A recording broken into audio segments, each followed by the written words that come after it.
Тобто я в своїй доповіді хочу представити стан та перспективи розвитку біопалива в Європейському Союзі та в Україні, тобто які, в принципі, проблеми має вирішити Україна для того, щоб досягти цільових показників і підвищити частку біопалива в паливних сумішах, які представлені на ринку України.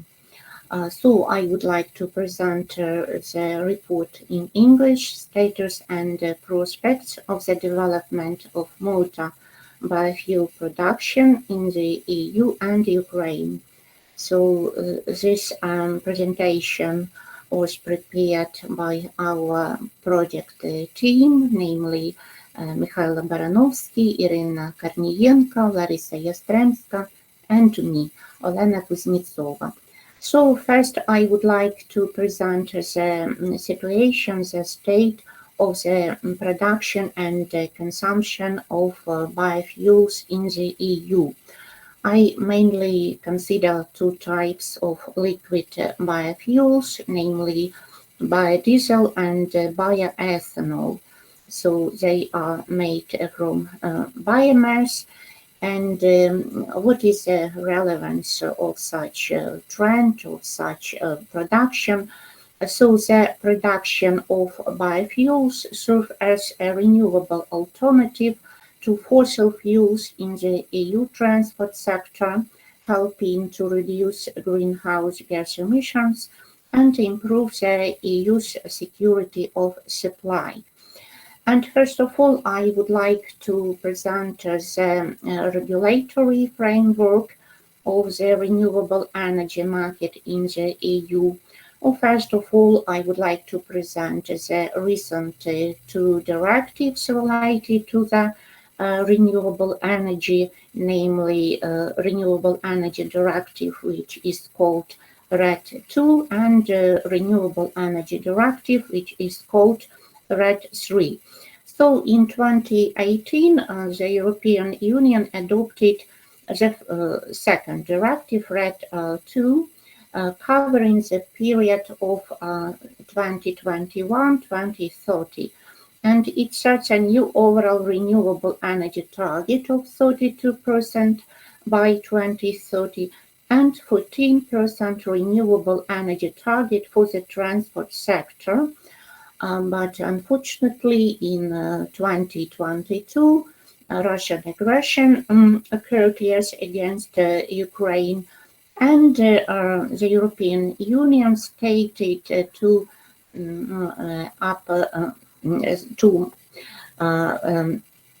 develop its regulatory framework. Yes, and in 2023, the updated Renewable Energy Directive, referred as RED III,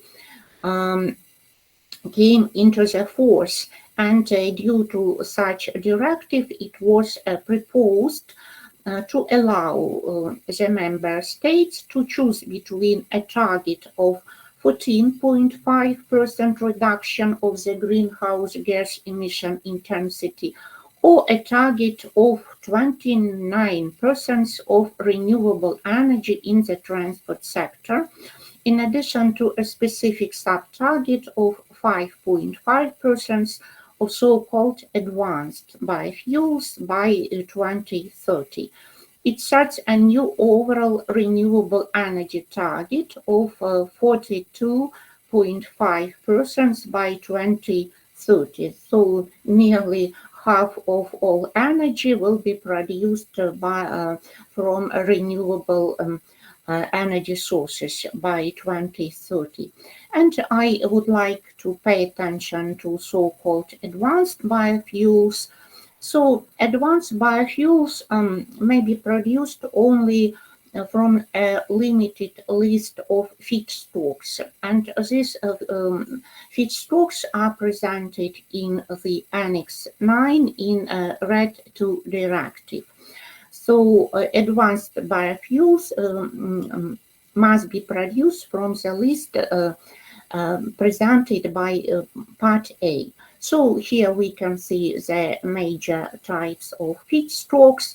Oh, here I may mention, some present, yes, types of feedstocks, for example, biomass fraction of mixed municipal waste, bio-waste from private households, biomass fraction of industrial waste, different agricultural wastes, namely straw, animal manure, palm oil mill effluent, etc., then nut shells, husks, and what is related to the forestry, biomass fraction of waste and residue forestry and forest-based industry. So as we can see, mainly different types of waste will be used to produce so-called advanced biofuels, and such biofuels will be double counted towards the renewable energy targets in the EU. But if you look at the part B, biofuels produced from these feedstocks, yes, will be as well double counted, but they are not treated as advanced ones. Here we can see used cooking oil, тобто відпрацьована кулінарна олія. Це зараз такий бізнес в Китаї, зокрема, і вони експортують цю відпрацьовану кулінарну олію до Європи. And some categories of animal fats.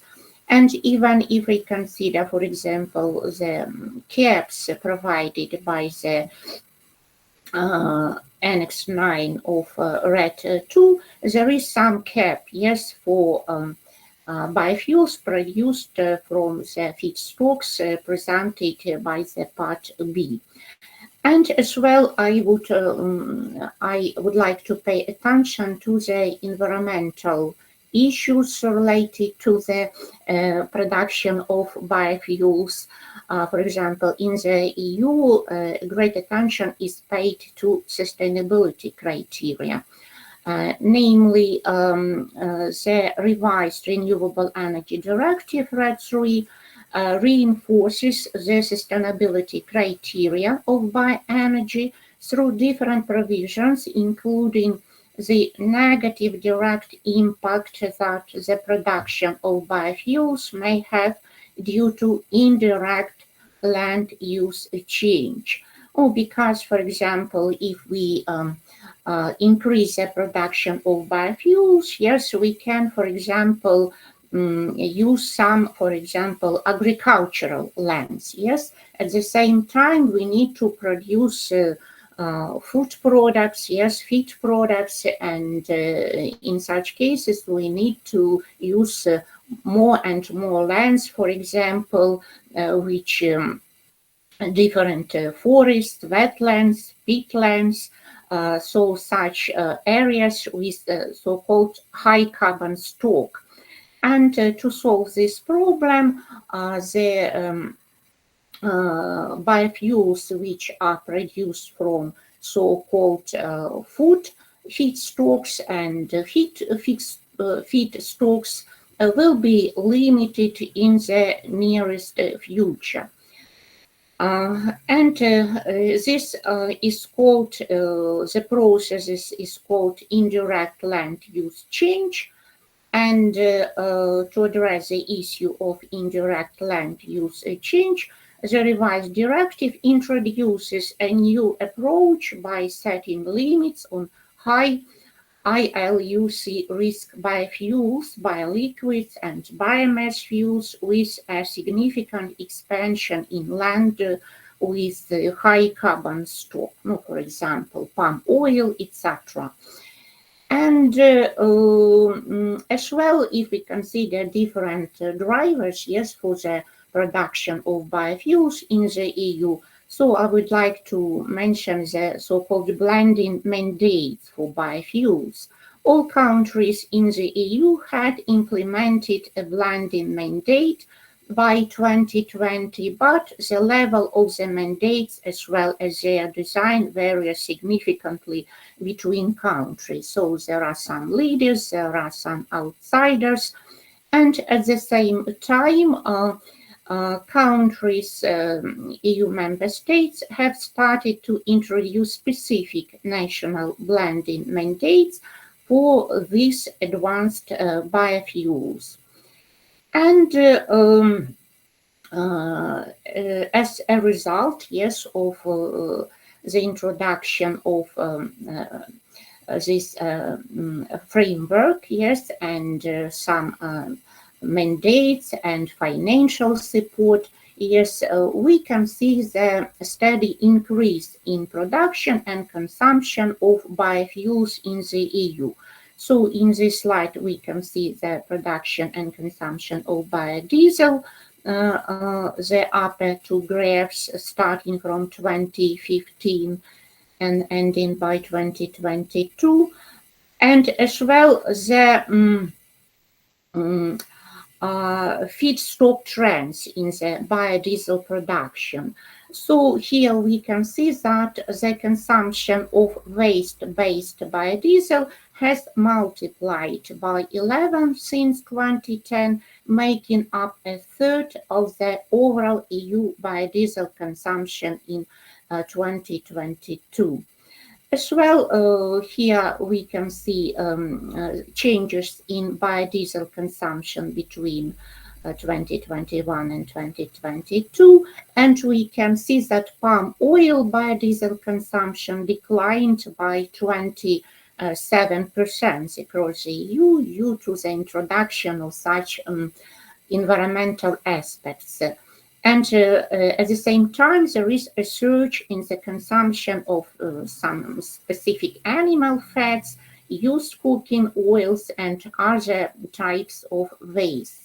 The similar trends are related to bioethanol consumption, and as well we can analyze the feedstock used for the bioethanol production. And as well, we can see that the share of waste-based feedstocks increases from year to year. And as well, here there is changes in bioethanol consumption between 2021 and 2022. We can see here, we can see different types of feedstocks. And as well, there is a trend to use different types of organic waste, of agricultural waste, of food industry waste, etc. And as well, I consider different article papers, reports, yes, presented the forecasts, yes, and especially forecasts related to the feedstock use in biodiesel consumption, in bioethanol production and consumption. And as we consider biodiesel, then that the demand for used cooking oil biodiesel would increase by 18% by 2030. And I use, for example, the forecast of Stratus Advisors. And as well, here we can see the forecast for feedstock which will be used in bioethanol production and finally consumption. And as well, we can see different types and the increased share of different types of waste, namely agricultural, industrial, wood, etc. And other aspect in our report is devoted to the use of marginal land to obtain biomass as a feedstock for the production of biofuels, namely biodiesel, bioethanol. Here opportunities and challenges are presented. As if we consider opportunities, I would like to stress such opportunities as avoidance, minimization of conflicts in the wood versus fuel debate. Growing energy crops in marginal land facilitates reduced competition as compared to agricultural land used for food production purposes. But there are some challenges. For example, the main challenges for biofuels from marginal land concern, on one hand, the terminology and definitions of the various land categories, as well as the potential of these land types to produce biofuels in a sustainable and cost-efficient manner. And then I would like to present some European projects which is related to these marginal lands. So a lot of researchers are involved, yes, in such investigations, and there are a lot of very helpful tools, yes, which we can use online, yes, and such tools are free, yes, and we can analyze different types of such marginal lands, yes, in the EU, yes, and make some decisions, yes,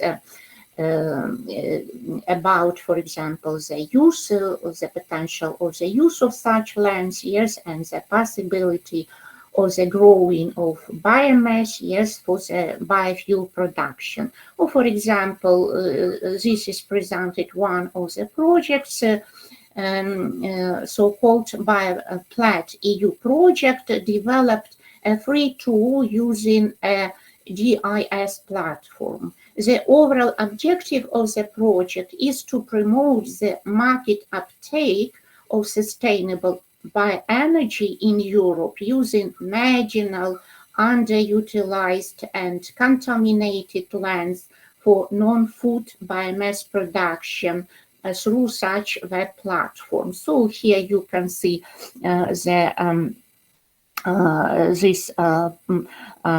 figure here showing this project, and we can use, for example, this web tool, yes, for example, and here we can analyze the lands, marginal lands according to their types, for example, underutilized lands or contaminated lands, or, for example, crops, lands for suitable for growing crops, yes, for biofuel production, etc. And this is another project, another web application, so-called Simla web application, is built to provide assistance as well regarding the identification and exploitation of marginal lands for biomass production. As well, here there are some links, yes, to this project and to this web application tools. As well, I would like to stress that a lot of programs are developed in the EU concerning, for example, phytoremediation for biofuels production. And here I would like to present only 3 projects, yes, which were carried out under the program Horizon 2020. Or, for example, if we consider the first project with abbreviation GOLD, what is the description? Bridging the gap between phytoremediation solutions on growing energy crops on contaminated lands and clean biofuel production. So these tools are very helpful, and as well we can get acquainted yourselves with the results of these projects, yes, and maybe there will be very helpful information and helpful tools. As well, I analyzed a lot of different reports, papers, and here there are some recommendations, yes, based on these reports, statistics, papers, etc., projects. So the first phase out immediately deforestation driving biofuels such as palm and soil oils, and the use of all crop-based biofuels by 2030 at the latest. The next trend is to use different types of waste, and as well among this waste there are such types of feedstocks as lignocellulosic materials, etc. So for such types of materials, the efficient technology, yes, should be developed because there is a great potential for the use of such feedstocks in the nearest future. And here there is some information related to the Ukraine, and here I present some statistics taking the 2020 year, yes, considering the statistics for 2020. So the gross final energy consumption, yes, of in the renewable energy in 2020 in Ukraine, yes, only was at the level 9.2%, and in the transport sector only 2.5%, so very low level.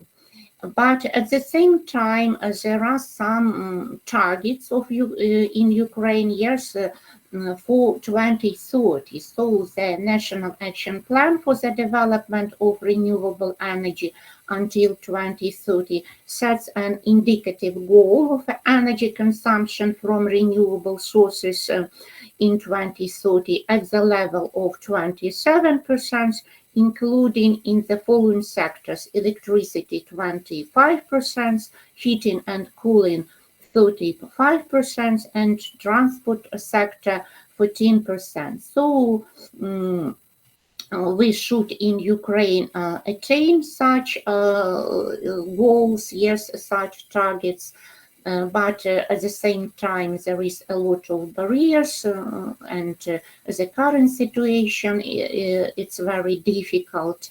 But using the European experience, yes, related to such issues, and for example the experience of Europe in the use of their marginal lands, yes, contaminated lands, using phytoremediation of such areas, we can draw such conclusions that Ukraine has very high potential for the production of biofuels, and not simply biofuels, but the advanced ones. For example, analysis of the structure of the potential of biomass in Ukraine indicates large volumes of lignocellulosic raw materials, of woody biomass of various origins, various agricultural residues, woody and herbaceous energy plants, in total about 20 million tons per year. And part of this raw material can be used to obtain advanced liquid biofuels. But to solve such problems and to use such large, great potential of Ukraine, yes, biotechnologies should be developed, yes, and as well the regulatory framework should be updated, and other barriers and problems should be solved. So thank you very much. Thank you for your attention.